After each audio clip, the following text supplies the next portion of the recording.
creating their sales staff and creating their service staff? So one of the fun things that we do is a lot of times when dealerships make transitions with leadership, the leadership wants to find salespeople that they feel like are a fit for not only their dealership but for the culture that they're trying to create. And we'll go in and as we mentioned, we'll kind of find out what they're looking for and put a plan together.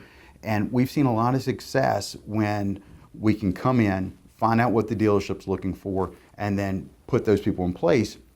But where we've seen a lot of success, and it's been as recent as a couple weeks ago, we've seen, we hired 13 people at a location in eastern North Carolina.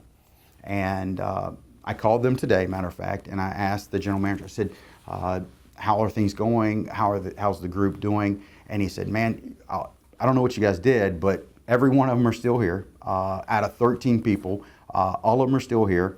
And he gave examples of how one of the employees had created their own Facebook page, one had created their own website, one was consistently posting on Craigslist and creating their own business. And it's from a recruiter slash business owner even to see those people that a lot of them had never sold cars before to come into that environment, embrace it, and then not only embrace it but excel at it and have almost an immediate impact within 2 weeks. It's really, really cool to see that happen.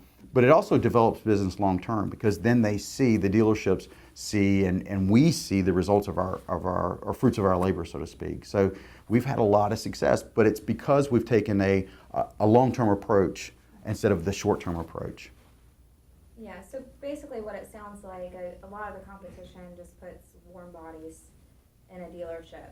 The typical competition, and this is going to sound funny, but we don't feel like we have any competition because there are no true recruiting companies out there. A lot of our competition mask their business with a twofold kind of mentality. And I'm not going to throw stones at what they're doing. I'm just saying I don't think it works. They come in for 2 days and then they train for 3. Well, the problem with that is that they just are cattle calling for 2 days. So for 2 solid days, they're going to recruit. But what if you have a really good candidate that can't make it that first or second day of interviews? What are you going to do then? The guy or the girl could have been a great asset for your company, but because the competition comes in only for 2 days and they come under the pseudo sort of idea or itinerary of being a training company, they lose the good candidates. We're not a training company. We offer training. We can supplement what you're doing if you're busy, and we'll certainly help in every way we can with that. But we're a recruiting company.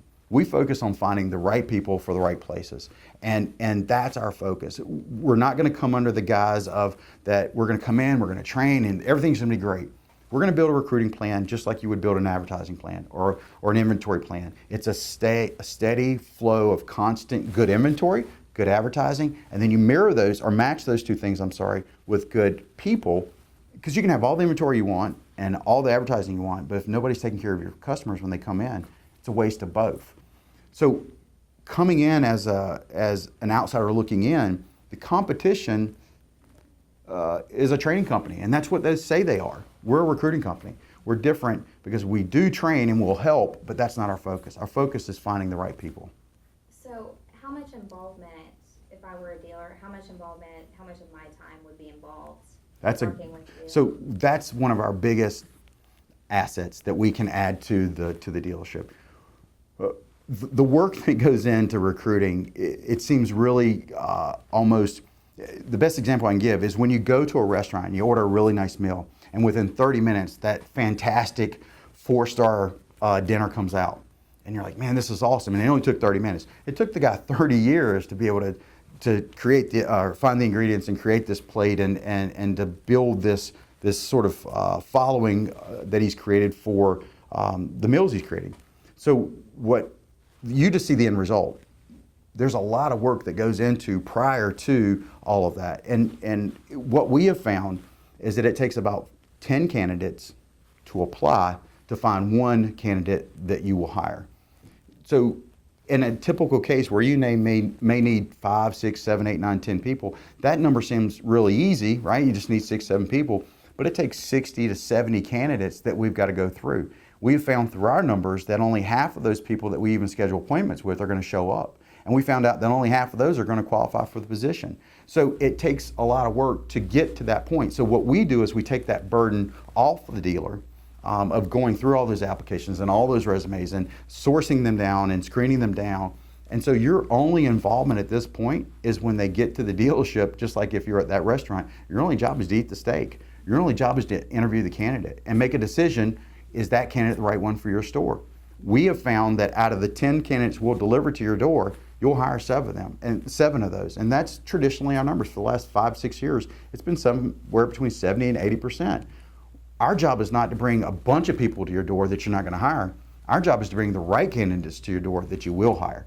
And so your involvement depends on how long you want to interview them. And we like to limit your involvement because we don't want to waste the dealer's time.